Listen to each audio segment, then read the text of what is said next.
வணக்கம் மக்களே, வணக்கம் நண்பர்களே, வெல்கம் டு யூடியூப் சேனல். நீங்களே எதிர்பார்க்காத அளவுக்கு நம்ம சேனலில் வந்து டெய்லி வீடியோஸ் வந்துட்டு இருக்கும். நீங்கள் வந்து பார்த்து மிரண்டுறாதீங்க. ஒரு நாளைக்கு 2 வீடியோ வந்துருக்கும். அது கூட நீங்கள் ஆச்சரியப்பட வேணாம், அதிசயப்பட வேணாம். ஏன்னா வந்து நான் கண்டினியூஸாக வந்து இந்த வீடியோவை ரெக்கார்ட் பண்ணிகிட்டு இருக்கேன். ஏன்னா நம்ம கேமரா வந்து வெளியில் போகுது. ஸோ வந்து போகிறக்குள்ளே ஐயோ ரொம்ப நாள் ஆச்சு, வீடியோ போச்சுன்னா ஒரு 2 நாள் ஆயிரும். நம்ம படமும் பார்த்து வச்சுருக்கோம், ஒரு 4-5 படம். இதுக்கு முதல்ல பார்த்து வச்சது தான், அதெல்லாம் ஏன் போடல அப்படின்னு கேட்க வேணாம். ப்ளஸ் வந்து ஆப்வியஸாக உங்களுக்கு எல்லாத்துக்கும் நல்லா தெரியும். காரணம் சொல்வதில் நான் வந்து PhD பண்ணியிருக்கேன் அப்படின்னு. அப்படி பொத்திட்டு நில்லையா ஓரமா உஜாலாவை எடுத்து உச்சியில ஊற்றிட்டு இருப்பான் போல. ஓர பேசி தூவும் போடாம ஸ்ட்ரெயிட்டா வீடியோக்குள்ள போயிடலாம்.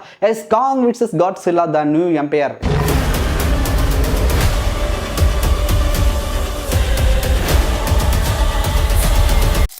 இந்த படம் வந்து 2024 ஒரு லாஸ்ட் வீக் தான் ரிலீஸ் ஆகிருந்தது. இந்த படம் ரிலீஸ் ஆகிறதுக்கு முன்னாடியே பயங்கர ஹைப்போட இருந்துச்சு.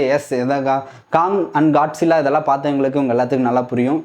இந்த படம் வந்து எப்பவுமே வெளியிலேருந்து ஒரு மார்வல் ஸ்டுடியோஸ்லேருந்து இல்லைனா டிசிலேருந்து ஒரு படமெல்லாம் வருது அப்படின்னா என்ன அளவுக்கு ஒரு ஹைப் இருக்குமோ அதே மாதிரி ஒரு ஹைப்பு காங் vs காட்ஸில்லாக்கு இருந்தது. எப்பவுமே நம்ம ஹாலிவுட் படங்களுக்கு ஒரு ஹைப் வச்சுட்டே தெரியும்.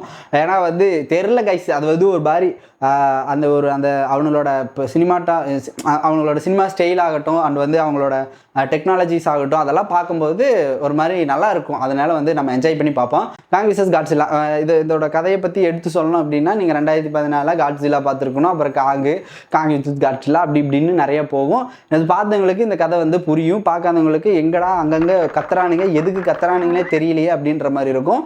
அண்ட் வந்து புரியாமல் பார்க்குறவங்களுக்கும் ஓகேவாக இருக்கும். ஏன்னா வந்து அந்த 3Dயில் உட்காந்து பார்க்கும்போது உங்களுக்கு அந்த எக்ஸ்பீரியன்ஸ் வந்து கொஞ்சம் நல்லாவே இருந்திருக்கும். அண்ட் வந்து எனக்கு படம் ஃபுல்லாக எப்படி இருந்ததுன்னா அந்த சவுண்ட்ஸை வந்து எப்படி க்ரியேட் பண்ணியிருப்பாங்கன்றது எனக்கு புரியல.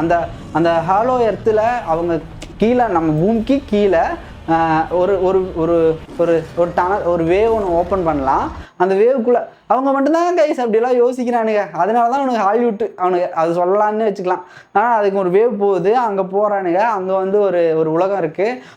அது பயங்கர பிரம்மாண்டமாக இருக்குது கைஸ். அது வந்து சொல்கிறக்கே அது எப்படி எக்ஸாஜரேட் பண்ணி சொல்லிகிட்டே இருக்கலாம். ஏன்னா அது வந்து அவ்வளோ அழகாக இருக்குது. அங்கே ஒரு சவுண்ட்ஸு, அங்கே இருக்கிற ஒரு விலங்கினங்க, அங்கே இருக்கிற மக்கள் பேசுகிறது, அவங்களோட சைகை மொழிகள், நம்ம பேசுறது அவங்க அண்டர்ஸ்டாண்ட் பண்ணிக்கிறேன்னு சொல்கிறாங்க. ஏன் நம்ம கீழே இருக்கிறாங்களா அதனால அவங்களால புரிஞ்சுக்க முடியுதா எப்படிங்கிறது அதெல்லாம் லாஜிக்கலாக சொல்ல வரல. பட் வந்து அதெல்லாம் வந்து கேட்கறதுக்கு பார்க்கறதுக்கு கொஞ்சம் புதுசாக இருந்துச்சு. அப்யூஸாக நம்ம எப்பவுமே ஹாலிவுட்டை பொறுத்த வரைக்கும் புதுசாக ஏதாவது இந்த மாதிரி ஏதாவது சொருகி விட்டு நம்மளை வந்து முட்டாளாக்குறது தான் அவங்களோட வேலையே. அந்த மாதிரி பேசி ஏதாவது பண்ணிட்டு போயிட்டே இருப்பாங்க. வந்து அந்த மாதிரி கீழே ஹாலோத்துன்னு ஒன்று இருக்குது, அங்கே வந்து காங்கோட கிங்டம் இருக்குது, அங்கே ஒரு மொரட்டு ராஜா இருக்கான், அவன் ஒரு காட்ஸில்லா வச்சுருக்கான், ஐஸ் காட்ஸில்லாவாக இருக்குது, இதுக்கு சண்டை அப்படின்றதெல்லாம் அங்கே போய் அந்த சும்மா என்ஜாய் பண்ணிட்டு வரலாம் கைஸ், அவ்வளோதான். இந்த படத்தை காங் vs காட்ஸில்லா எப்படி இருக்குது போனால் அப்படின்னு ஒரு சவுண்ட் ஒன்று வந்துட்டே இருக்குது. காட்ஸில்லா அந்த எசன்ஸை அந்த இதை இன்ஹில் பண்ணுறதாகட்டும், இது எல்லாமே அந்த ஒரு சவுண்ட்ஸ் தான் எனக்கு சவுண்டாக பயங்கரமாக பிடிச்சிருந்தது. இறைச்சலாக இருந்திருக்கலாம் சில பேர்த்துக்கு. எனக்கு அந்த சவுண்ட்ஸ் எப்படி க்ரியேட் பண்ணியிருப்பாங்கன்றது ஒரு ஆச்சரியமாகவும் இருந்துச்சு.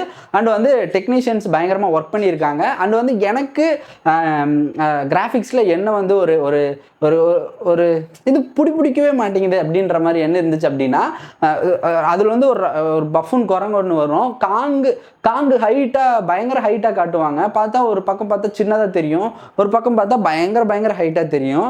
அப்போ அந்த பஃபூன் வந்து காங் கூட இருக்கும், பஃபூன் தான் நினைக்கிறேன் எனக்கு தெரிஞ்சு, ரங்கூனா பஃபூனான்னு தெரியல. அது வந்து காங் கூட இருக்கும்போது அது கொஞ்சம் குட்டையாக தெரியும், காங்கை விட்டு தனியாக வந்துட்டா அது ரொம்ப ஹைட்டாக தெரியுது.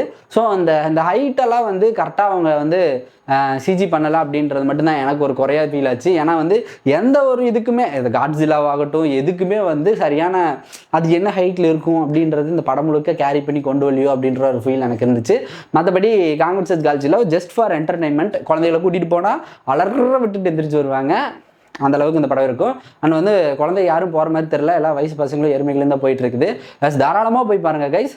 அதுக்கு முதல்ல தமிழ் சினிமாவிலையும் கொஞ்சம் நல்ல படங்களை கொஞ்சம் ரிலீஸ் பண்ணால் நல்லாயிருக்கும். ரொம்ப நாள் ஆச்சு போய். பயங்கரமாக விக்ரம் அண்ட் ஜெயிலர் இந்த மாதிரி படங்கள்லாம் கமர்ஷியல் ஃபிலிம் வந்துச்சு, வேண்டான்னு நாங்களும் தான் சொன்னோம். ஆனால் இப்போ நாங்களே கேட்குற அளவுக்கு ஆயிடுச்சு. இந்த வெற்றிமாறன் ஐயா, நீங்களாம் எங்கே இருக்கிறீங்க, உங்கள் படங்கள்லாம் எப்போ வரும், இந்த வருஷத்துக்கான எதிர்பார்ப்பே எங்களுக்கு தமிழ் சினிமாவோட எதிர்பார்ப்பே குறைஞ்சிட்டே போகுது.